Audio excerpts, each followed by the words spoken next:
Hey everyone, welcome back. If you've got NFL Sunday Ticket and want to share it with your family in 2025, here's exactly how to do it. First, you'll need an active subscription through either YouTube TV or YouTube Primetime channels, and you must be the primary account holder. Go into your account settings and look for Family Sharing or Manage Family Group. From there, you can invite up to 5 family members by sending them an email or text invite.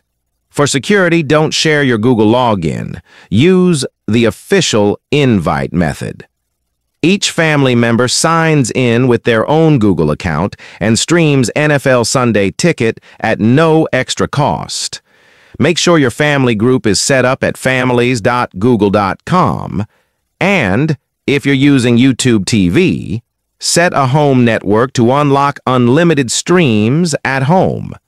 Away from home, you'll get up to 2 simultaneous streams.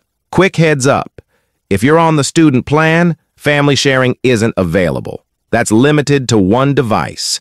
And that's it, your complete guide to sharing NFL Sunday Ticket in 2025. If this helped, hit like, subscribe, and I'll catch you in the next one.